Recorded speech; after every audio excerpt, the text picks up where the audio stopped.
Hello and welcome to Upside, where we've got a really special edition this week live from Montenegro. As you can see behind me, I am in one of the most beautiful little ports there is, and I'm extremely fortunate to be joined by 79 other LPs and GPs from across Europe, where we get together and have effectively an unconference conference where we talk about the themes that we're seeing, the founders that we're meeting, and we share with LPs that invest in funds that we raise all of the things that are exciting us about Europe and how we're going to build our future. First up, I spoke with Jens Lapinski, who's a super angel from Germany. Then Andra from First Pick in Lithuania. Ella Goldner from Zinc here in London.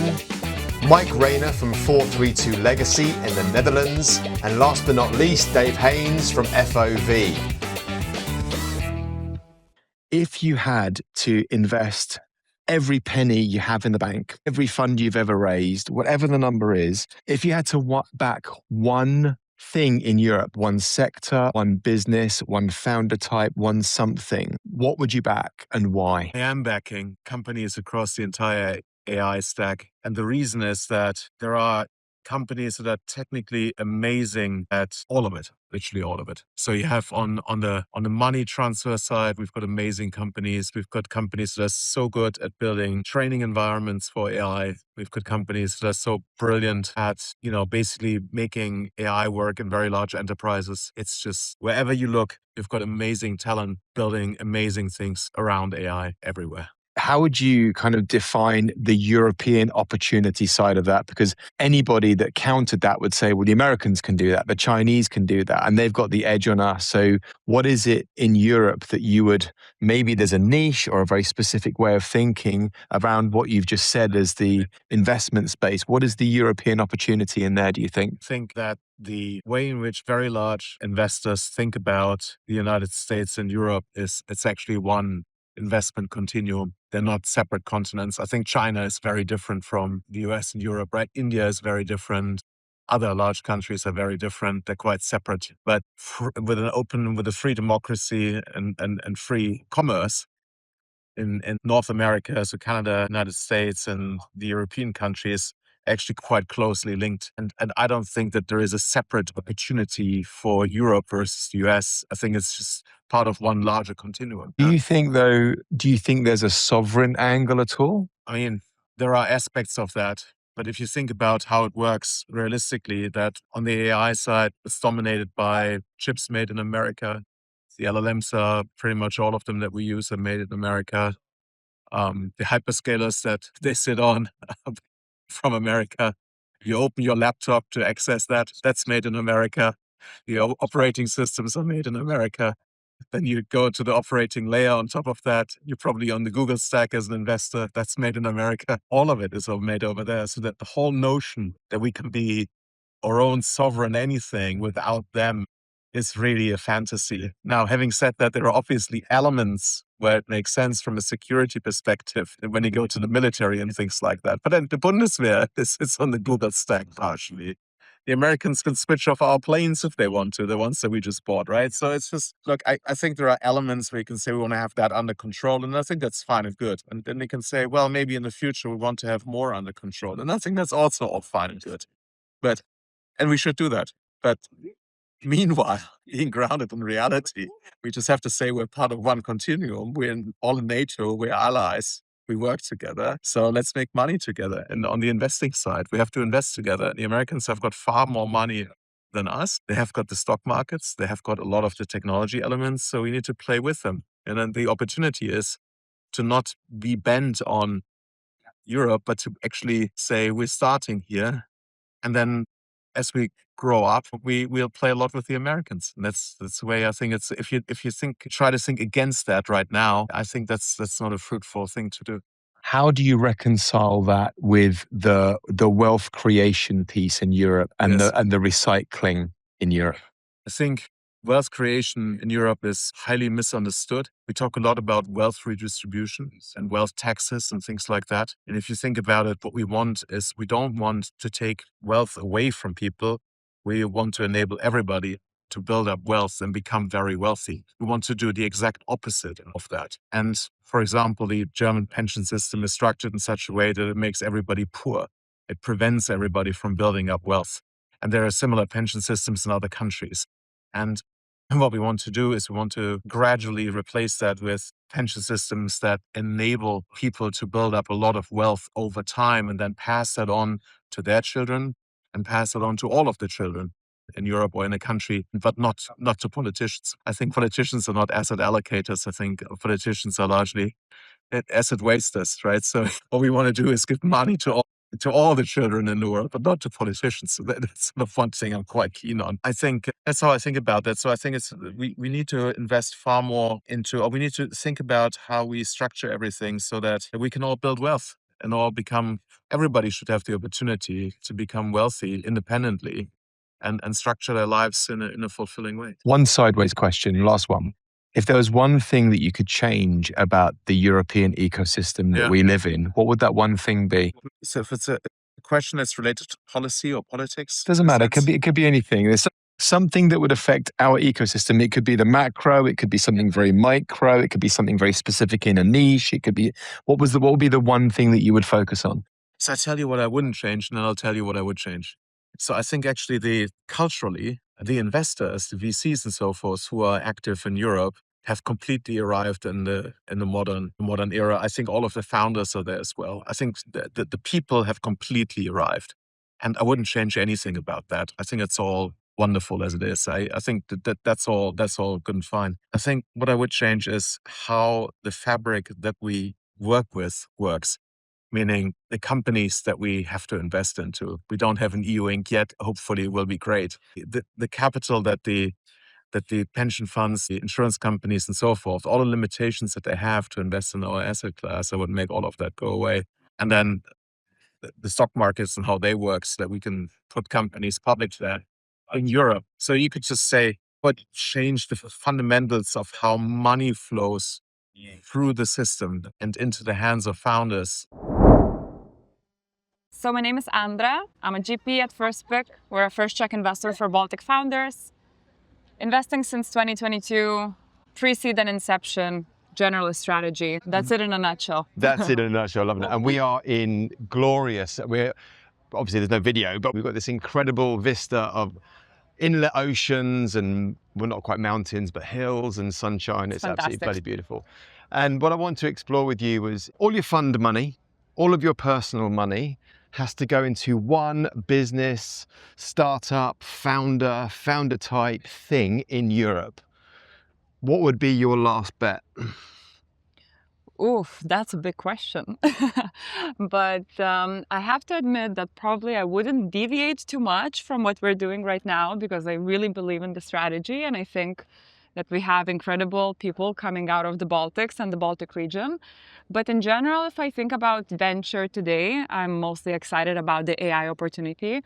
I think this really is the time of incredible change. Like if you think about people, the way, we run our lives, the way we work, if you think about companies, the way, processes are done, operations, everything is changing and it feels like we're on the edge of like an entirely different way of working. And I feel like we haven't even started yet. I don't know if you agree with that. It feels like we talk about the foundational models, the hyperscalers, but we haven't really started with how AI can do clever stuff. Is that exactly fair? I agree with you. I think we started exploring that, and for sure there's a lot of exciting companies and a lot of interesting change already happening, but it feels like it's just the beginning, and therefore I would definitely double down on AI and in particular on like application layer and all the AI first software that is going to be built, because that's going to be the future of how we work.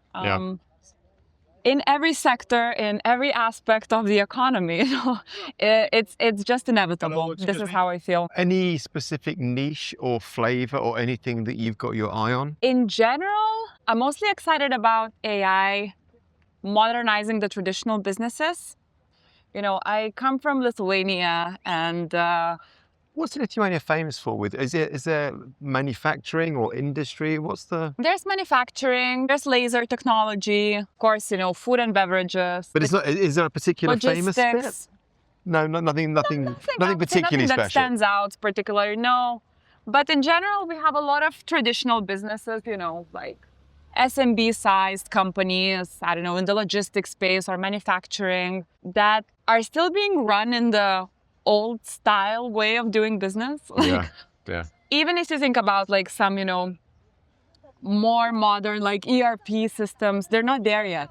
But you don't necessarily, you invest in local founders, but you don't necessarily invest in local founders that stay there. They could be global businesses, Oh, right? of course, yes. No, that's for sure. I'm just trying to bring the perspective here that I can really see a lot of local founders. They see Lithuania as their testing ground, sort of like a Yes. sandbox to check, can the solution work? Like, because they can reach their clients so fast as compared to other markets. So typically they would like pilot with a company or two to see what's happening.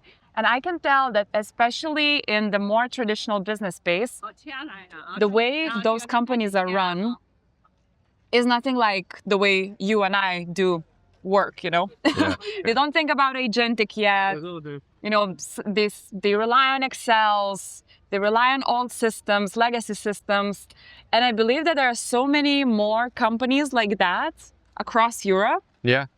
And therefore, I believe that with AI and with what it will bring to those companies, it will just have a massive impact. So you're doubling down on the application of AI into trad businesses. That would be your last check?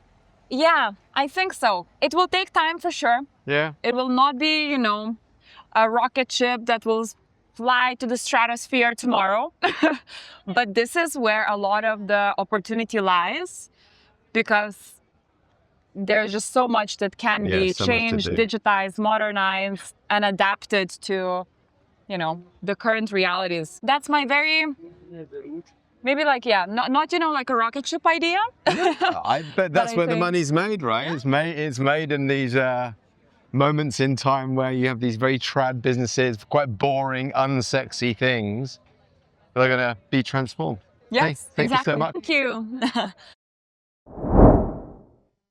I want to talk to you about, you have your firm's fund money, all of your personal money, and you can make one bet. Gosh, I need to think. I'm not prepared for this. What was the first thing that came to mind? It's definitely a sector. So I guess my gut was going towards kind of climate. Climate energy or So like climate? deep tech climate, because I feel that we need like a really transformative innovation to reverse the direction we're going. As in something isn't being done now that you can see? Yeah. Like I don't know what it is, but I believe that there is a piece of science, technology, innovation that is going to be discovered, and it's going to be really meaningful in terms of us saving ourselves from, heading in the very, very wrong direction. So I think at this point, all these incremental stuff are not going to really move the needle. So if I only had one shot, I will do that, because I think it's a huge threat. And I think this is where deep science and technology can really make a real difference, but it needs to be super transformative. So I think I would do that. I think Europe has the capacity and the science and the skills to do that. Yeah, we have the So- brains, right? Yeah, I think we can do it here more than anywhere else in the world. Agree. And I think there's a real kind of, like, the clock is ticking, so you need that urgency. Yes. In a way, it's funny because one of my mentors is Kate Bingham, and there's this documentary they did with her about like the task force and the COVID kind of vaccine. And the last bit of the documentary, she says, imagine if we apply the same sense of urgency and all these systems That coming war together. mode, Yeah. like founder mode for climate. Yes. Yeah. But you needed that urgency in COVID to kind of break all these barriers and silos and red tape and bring all this kind of everything together around this one thing. And that sense of urgency, I feel it. And I feel that if we manage to have that, I think we can really see this new transformative technology come to life. And you've done a lot of mission-centric missions, for what's a better phrase. You've done stuff in climate, right? Yeah, we do. Did you see anything in the cohort that you ran that you went, oh, that's interesting, and that's maybe the future of something that we can look at to invest in the future, or something that needs to be more focused, or perhaps anything that you think that you wanted to see in the cohort that didn't come through? I think what we're doing more and more now is going like deeper and deeper tech and trying to find these things that could really, as I said, could really change things in a way that we can't even imagine now. And I think it's kind of, how do you accelerate that process from research to commercialization? So I think I think it will be one thing, but you need to take a portfolio approach to it. So I don't know that there is one technology that I saw and I thought that is the one thing. Is it like carbon capture? Is it energy transition? Is it, energy? Surely it's got to be it's got to be fusion. It's got to be energy provision, hasn't it? Exactly. Yes, I think so. But you also need to rely on a lot of different things, I think, that need to come together. And so I generally feel like it's there, but we don't actually know what it is. Right. And in a way, you need to have this portfolio approach where you're trying 100 new things. All of them are moonshot. What does it mean? How do we interact with space? What kind of, now that we can do more things in space, is there something there, that we're not even thinking about, and how those kind of different technologies. Wireless power from space. Yeah. Maybe that's on Elon's list. But I think it's those things that we can't even imagine yet. And so I think if I only had one more bet, I would bet on that. Okay. And on accelerating that path to taking ideas and testing them, experimenting, commercializing them. And I think the other thing is this demand pool. I think there's so much bureaucracy and regulation and policies and interests that are preventing from these things. And again, I think we saw that in COVID. When you take that off the table, the rate of innovation is so much faster. So I'm hoping there'll be a catalytic kind of moment or something that What could it be? Yeah, that's a good question. What would it be? That's my big ticket, right? That would be the thing. But it's funny, isn't it? We're so good at the asymmetric bets on upside. We're just not very good at the asymmetric bets on downside. So we're good at maybe I'll win the lottery, or maybe I'll have a hit in our venture portfolio. But we're not very good at this climate thing that's 20, 30, 50 years away. We really need to think about it now and deal with it now. I think the more you get the commercial impact of those things. For example, you're starting to see how insurance companies are responding to this because of, the way there's still no urgency with them even. Yeah. I don't know where the urgency comes from. I can't see it with climate. There might be an event, a big event, the same like a plague or the equivalent of that. But don't you think? Even the Iran conflict isn't that creating enough of an energy shock? Yeah. Maybe not. Obviously that's not climate, but also being self-sufficient and focusing on renewables. That leans very heavily into that story. Yeah, and there are enough people and interests and incentives to not do that. To not play ball. Right, one last question for you. If you could change, and this probably leans into what we were talking about with climate and regulation and all the powers that be, or all the powers that are stopping us, making the brave moves. But if you could change one thing about venture or, regulation, or how our ecosystem runs, and you could take any angle you like, what's the one thing that you would focus on to improve? I see us as supporting innovation, right? That's how I see ventures. We invest in the future. So what would be the one unlock for our industry? What would be your answer? Pension fund money. I think if we got capital flows unlocked, I think that would be my answer. I think I would look at, if you just get the right money, then everything can come from there. If you don't have capital markets, capital flow, institutional unlock, if you don't have that bedrock down here. I remember, I don't know if you were at the same panel. I was at a panel with a bunch of LPs, and they were saying, well, you give me the unicorn and I'll give you the money. And I said, but it's like, you need a credit card to get credit. I don't know. You need to allow the capital to flow so that we can let a thousand flowers bloom. I can't do it. I can't do it without the money.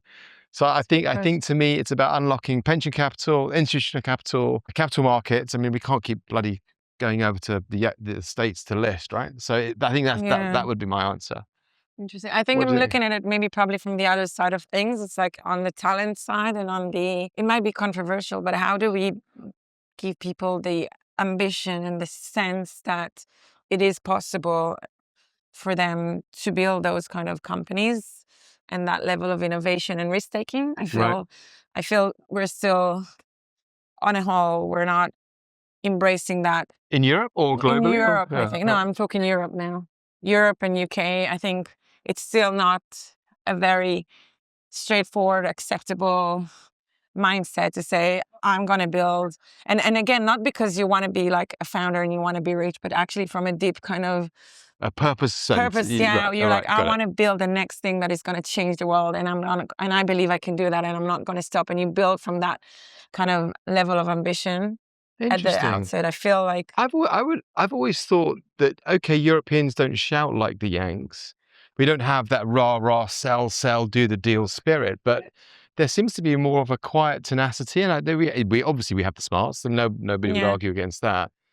But I've not felt a lack of ambition. I don't feel like it's the kind of thing you discuss over lunch, you know, with your friends and mates and family. It's like, oh, about the next business I'm going to build and how I do that. Whereas I do think it's much more, it's a cultural thing, like where I come from, you know, from Israel. It's like you talk about business plans and you build and you destroy them and they fall Got apart it. over Got it, lunch. It's like a understand. thing you do. It's like very normal to have that. Oh, I have this new idea and people will like challenge you and you do it. It's just like for the fun of it, you know, and it's like very embedded in our thinking and the way you do it. And it's, I think it's the same in the US. I'm not sure that's the case here. No, I think that's fair. Do you think we have something that takes the place of that? Or either way, it's not good enough because we don't have this kind of Yeah. ambitious, do the deal, talk about the deal. There's nothing to replace that. That's the only thing. Yeah, I don't know what is taking that kind of place and capacity. I'm not sure what it is, but Yeah. I don't think it is the idea of like, So we just need it. yeah. And I think it's like, you know, it's also an ecosystem maturity. The more you do that, the more it becomes like normal. And, you know, when you have, It feels like founding is a bit cooler than it was 10, 20 years ago. it is cooler, but again, I don't think you want it to be cool. You want it to be like embedded in like the way you think about the world. Like you see a problem, you're trying to fix it. Yeah. You know what? It's like a That's very proactive. Yeah, I'm going to get off exactly. my backside and do something about it. Yeah, I think it's fair. and I think that hustleness and ability to kind of see something, want to fix it, change it, Yeah. not accepting things. Why do you think that is? Is it purely cultural, or is there anything structural we could do? I think there is a deep cultural thing. I don't think it's structural. I think it's cultural.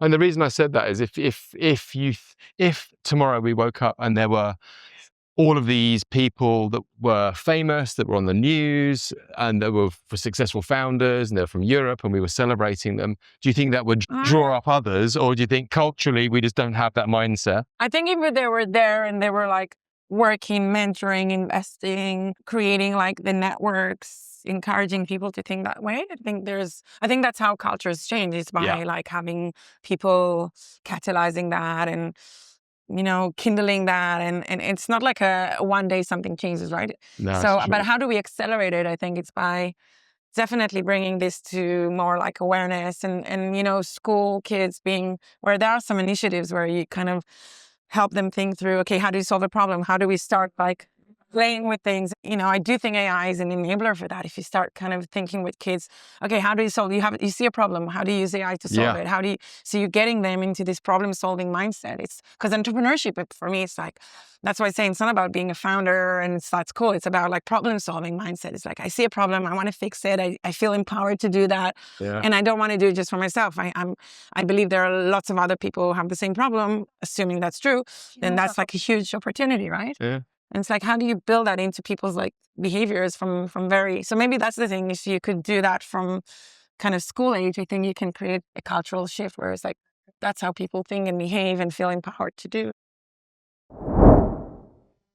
What I'm really intrigued by is Europe's opportunity, right? So that's the thing that keeps me awake in our industry is what can we do?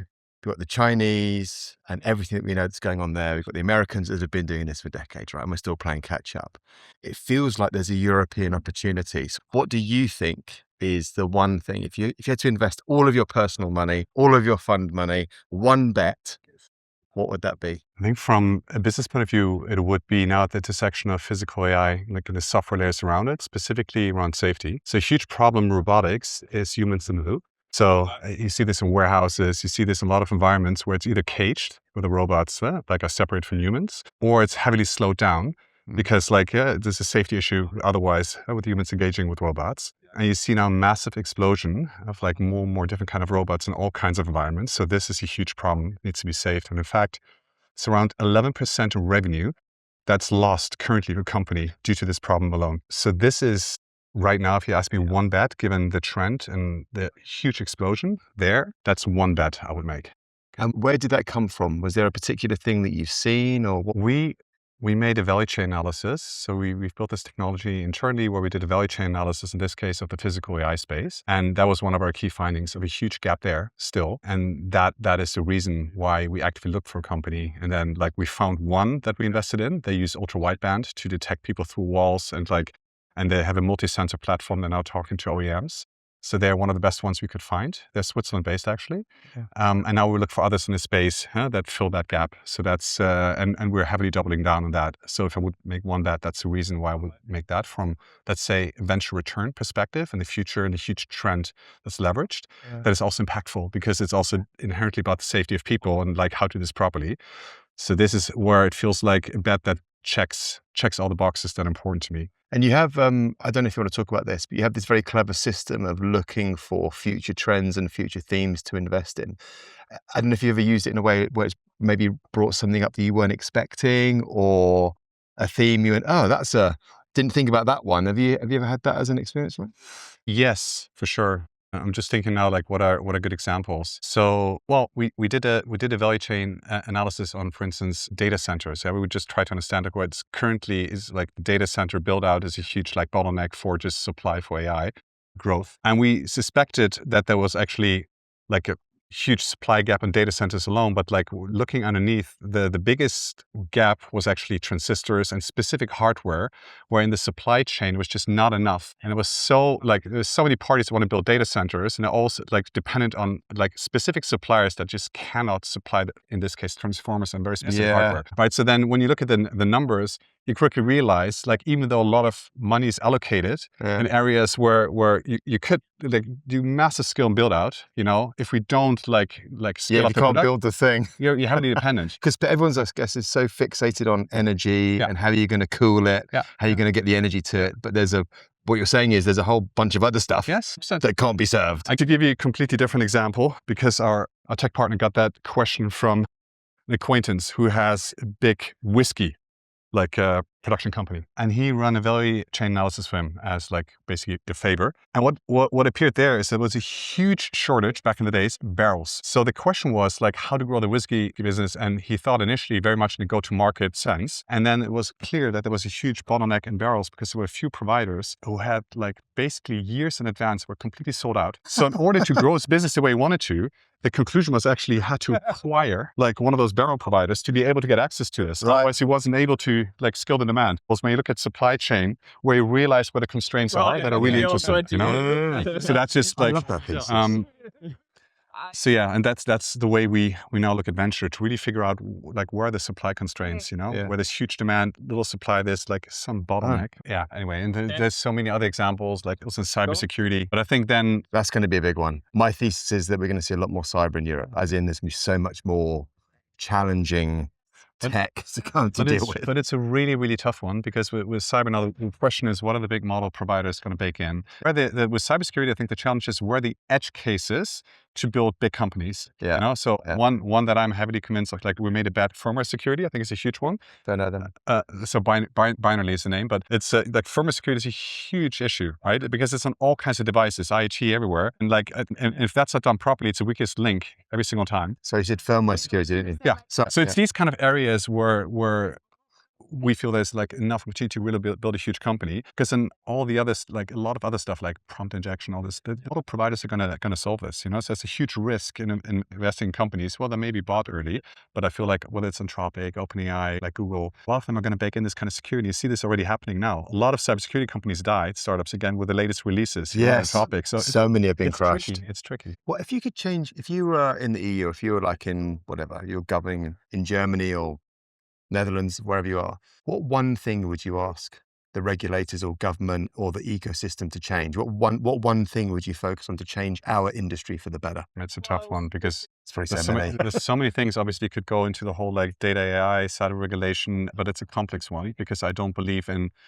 like the other extreme of like no regulation. I think that's going to lead to a lot of problems. So it's a very nuanced discussion. But I think on like very basic terms, and most obvious one is to make it really easy for founders. Yes. Because it's so Easy fucking to tough. build. Like if you look at Germany and all these like markets, it's so fucking hard. Even like exit tax, it's insane. Yeah. Like founders cannot leave because on paper, they have so much money, so they cannot leave because they would have to pay in cash what they don't have. I'm hoping the EU Inc. stuff comes to Yes. force. Yeah. I'm hoping it's not a directive. I'm hoping it becomes like a regulation or law. I don't know what the proper terminology is, but it actually becomes something that's enforceable and that works. Yeah. I think there'll be hopefully Yeah. something in that. So then to do completely, but that's not answering your question, but if I would put all my money into something and it would be purely philanthropic and there would be no money incentive, Yeah. I would probably put it into like just scaling the personal work we talked about earlier. Yeah, I think that's great. So You've converted me. not yet, I feel, but Well, I feel no, but it's I always planted great. a seed. It's always great to have these, because what we were talking about is basically, rather than changing behavior or outcomes after the fact, it's working as with the humans at the base of the business, right? As they're building the startup and helping them think about how they're building, what they're building, the market they're serving in a very different, more holistic way. More specifically, even like you just do the work, build a practice, which could be partly just do more meditation, work with coaches, educate themselves to just become more aware of their behavior, to catch yourself. But you must have conversations with founders and LPs and other GPs where that just feels like an alien concept. 100%. Especially where most VCs are optimizing for childhood trauma, not therapy, work, being mindful, being purposeful. 100%. Which doesn't mean not making money, right? Your thesis is you can make lots of money and be extremely purposeful and mission driven and build a company that lasts and does good things. Yeah. Is that fair? Yes, and I think trauma can be massive driver. Like there's obviously huge benefits, but at the same time also huge risks. And I feel that the sweet spot is to have people that are very, very driven, which is often based on trauma, but at the same time are also like really open, or at least like dedicated to the work to improve themselves. Essentially, this obsession on improving themselves to become a better version is, I feel, the best founder you can invest in, because you get the balance of someone who wants to grow, but not just grow the company, wants to grow themselves. And I think as a consequence, like it turns more into service, more purpose-driven, where you want to empower the people you work with, where you want your company to have a positive impact in the world. And that is a spillover effect. How many people reject that? If you're working with, if you're speaking with founders, how many people pull away from that as opposed to kind of get drawn into that way of thinking? Do you think maybe proportionally? I feel there's a small percentage that is completely like rejects this right away, said that's bullshit, and like I don't want any But of I'm it. guessing they don't say that to your face, but they are just very resistant to your way of working. Yes, and I would say that's a small percentage. I think the majority is just open to it. They said, oh, okay, I've worked with a coach before, maybe like I'm curious, like I'm open, and I think that's the most important. Right. And like willingness to do more of it and try it out. And that doesn't mean, like, I feel everyone is different. So it's not like one coach works for everybody, obviously. It's like finding what works for you. And as long as you're dedicated to just growth and finding the method, finding the people, whatever serves your growth, that's a second, like a secondary discussion. It's kind of, that's a journey in itself. And what, last question for you, what one thing would you change about our industry? Obviously, we've spoken about the last money on the table, what would you invest in, and a bit more about your thesis and what you do. But if there was one thing that you look outside of what you do and outside of your market, what one thing would you change in our industry? Just to clarify, meaning from a human perspective, from a personal perspective, or whatever first comes to mind. I think some of these things aren't. I mean, venture is a very specific thing, right? I would love more venture firms, more LPs to focus on the really tough problems that have longer fund cycles. And I do think that there's also a massive return opportunity. So this isn't about just hugging trees and cleaning water and saving babies. This is about making money. But you think there are better ways. Yeah, and I the best way that we came up with and that we believe in is to look at the tough problems and then look at the supply chain and figure out where's the biggest demand supply gap. I love that. And focus really there, because that's where money can be made. And at the same time, you're supporting like a wider good cause. So what's the process then? Will you then work out what that thesis is and then do some market mapping? Yeah. So we essentially start with a topic, and we do market mapping. We have a system that then like basically maps out the market and computationally calculates like the supply demand gaps based on a lot of data. No, I meant on the supply side. So then how do you find the founders or the businesses? What's the process? So you go, we know that there was a challenge in data centers, whatever, memory or PCBs. How do you then go and find the founders? So then we just like look for the companies. That's also our system. We just surface the companies that seem to be attacking that very space. Right. So that's all very dependent, of course, of like how they describe themselves on website and out there. And then we do multiple checks to see like how accurate that seems to be. We narrow this down to a short list, and then you reach out. Okay, loving it. Thank you, my man. You've got whatever 20, 30, 50 mil left in the bank, whatever the number is, and you can only make one bet. The one area or sector I'd fully double down on, and we are partly doing this at FOB Ventures, is anything in the robotics space. And you can extend that by saying physical AI. So partly what is they're physical? interchangeable. Well, let's define. So robotics, I think everyone will know that. But what is physical AI to you in FOB? Yeah. So I'd say, robotics has been around for decades, not a new industry, not a new area of investment. But robotics is really the embodiment of something that is then taking action in the real world. So, and you don't need AI to do robotics. You can have the robot, it's got an operating system. You can do some very smart simulation and programming.